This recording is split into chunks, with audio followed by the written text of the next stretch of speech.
Assalamualaikum semuanya. Welcome to my channel Fula. Oke, perkenalkan dulu ya. Saya Fula yang akan mengajarkan sejarah Indonesia. Oke, karena kita sudah belajar mengenai zaman praksara kemarin di video sebelumnya. Di video kali ini saya akan menjelaskan mengenai mengenal manusia purba.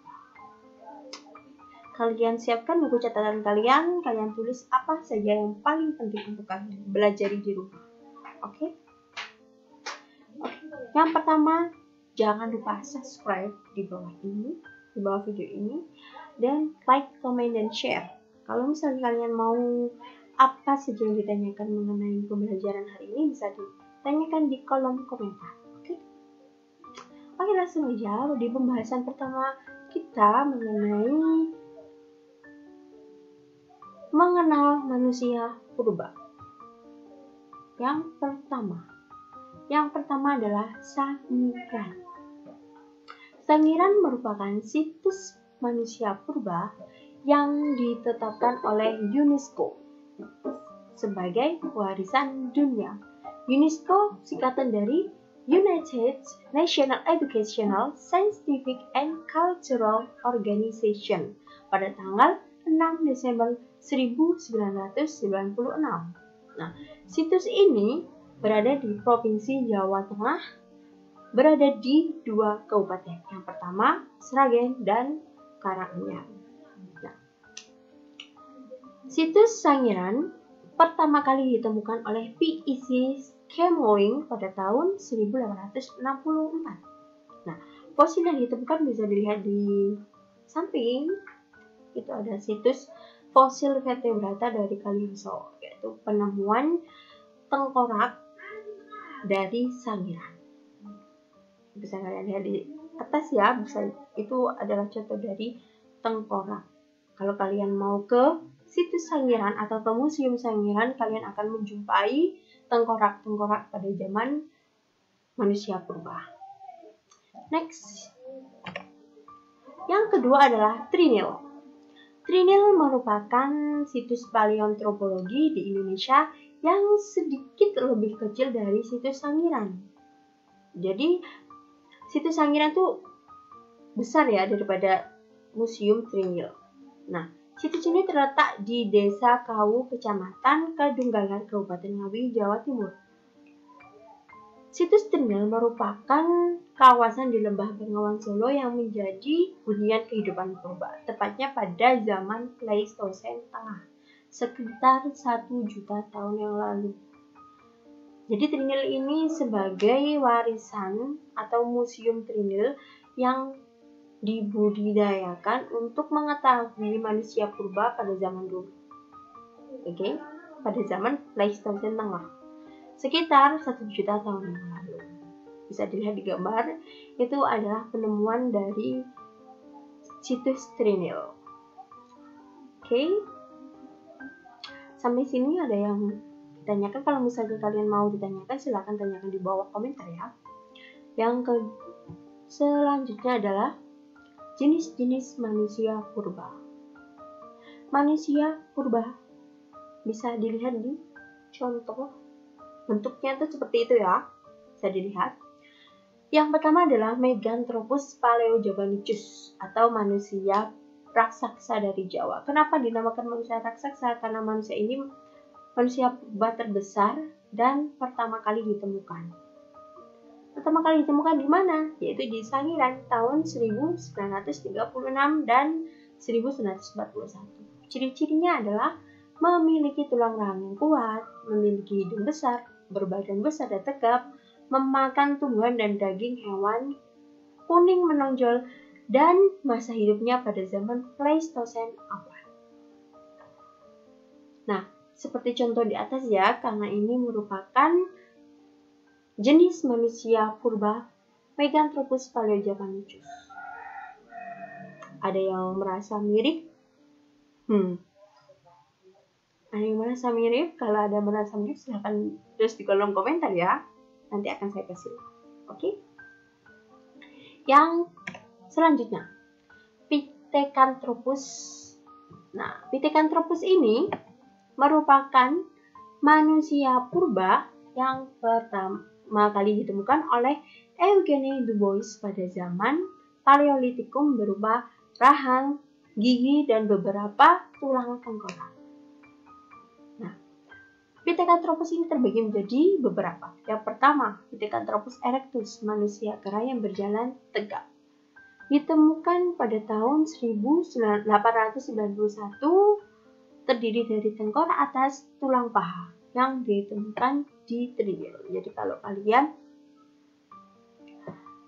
ke Museum Trinil, kalian akan menjumpai Pithecanthropus erectus. Ciri-cirinya apa? Besar isi tengkoraknya, tebal atap tengkorak, bentuk tonjolan belakang kepala dan tonjolan kening. Jadi bisa dilihat di samping, tengkoraknya jauh lebih besar ya. Next, lanjut.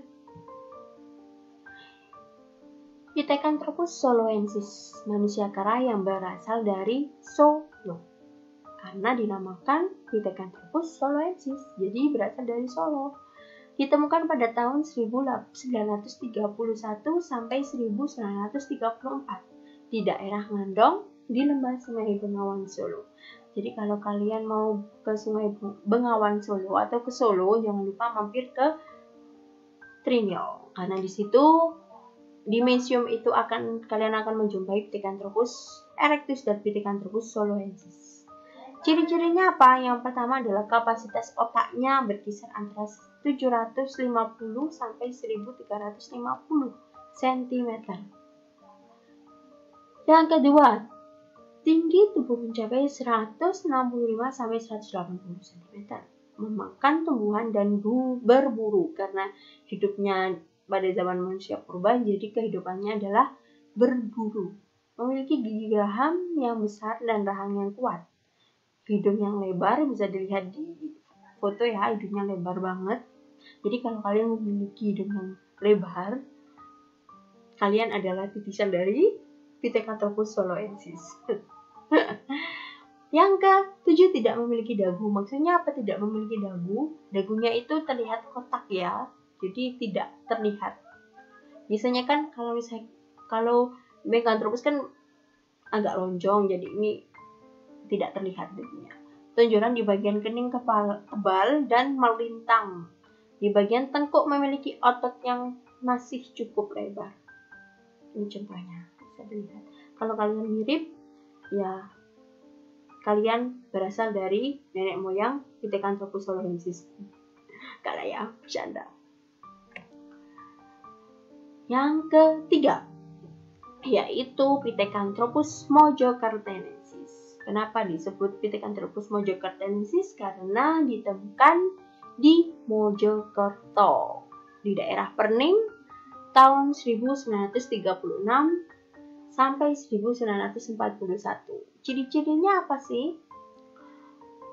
Oh ya, Pithecanthropus mojokertensis ini ditemukan berupa tengkorak anak-anak berusia sekitar 6 tahun. Nah, ciri-cirinya apa? Tinggi antara 165 sampai 180 cm. Badan tegap, tidak setegap Meganthropus.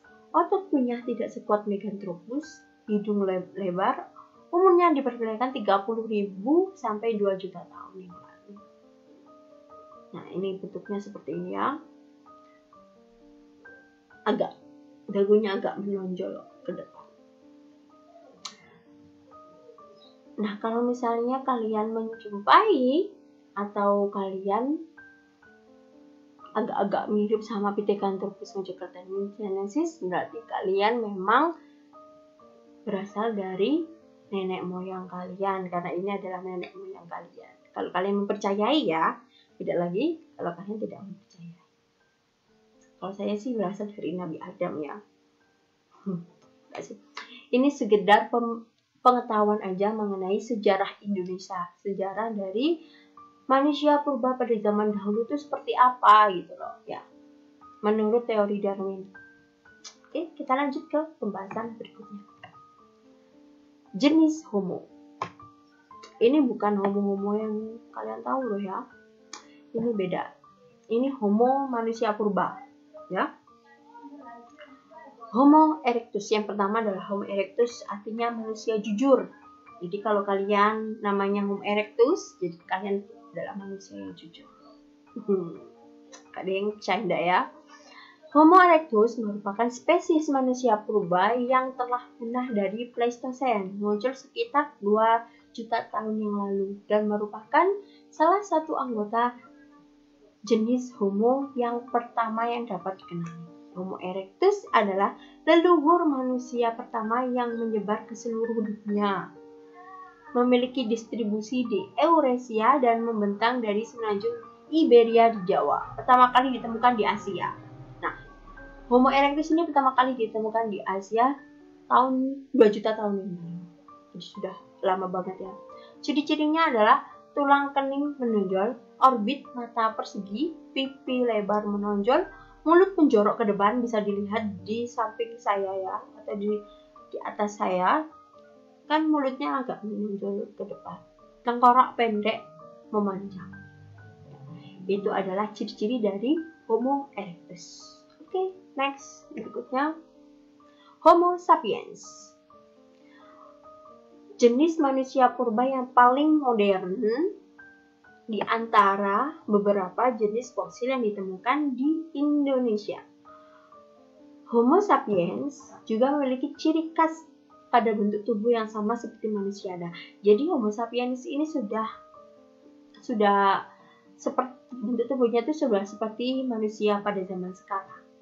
Nah, yang pertama, Homo sapiens ini ada beberapa. Yang pertama, Homo wajakensis atau manusia wajak. Kenapa dinamakan wajakensis? Karena berasal dari atau ditemukan di Wajak dekat Tulung Agung, Jawa Timur pada tahun 1889. Ciri-cirinya apa? Memiliki muka datar dan lebar, bisa dilihat di atas saya ini, mukanya datar banget ya, tapi lebar. Bentuk dahi agak miring, bentuk pipi menonjol ke samping, berat badan sekitar 30-150 km, tinggi badan 130-210 cm. Perawakan masih seperti manusia kera, tapi masih bentuk tubuhnya itu sudah sama seperti manusia pada zaman sekarang. Itu Homo wajakensis. Yang kedua adalah Homo florensis. Manusia ini juga disebut sebagai manusia liang bua. Kenapa? Ini khusus perempuan ya. Yang tadi kan contoh-contohnya laki-laki semua. Nah, ini khusus perempuan. Homo floresiensis yang memiliki tubuh dan volume otak kecil. Ciri-cirinya apa? Memiliki ukuran tubuh yang kerdil, memiliki tengkorak yang relatif panjang dan rendah, mempunyai ukuran otak yang sangat kecil, volumenya juga sebesar 380 cc, memiliki rahang yang menonjol, mempunyai dahi yang sempit, dan mempunyai berat badan 20 kg. Nah, kalau kalian bagi perempuan nih yang sama seperti ini, jadi kalian adalah titisan dari Homo floresiensis. Jangan bilang kalau saya juga mirip sama yang ada di gambar ya, bukan ya, karena saya keturunan dari Nabi Adam. Yalah. Oke, itu tadi adalah pembahasan mengenai jenis-jenis manusia purba atau mengenal secara luas manusia purba. Oke. Bagi kalian yang mau ditanyakan atau masih kurang mengerti tentang pembahasan kali ini, silakan tulis di kolom komentar. Oke, jangan lupa subscribe, like, komen, dan share juga ya. Oke, dadah. Sampai jumpa kembali di video selanjutnya. Assalamualaikum.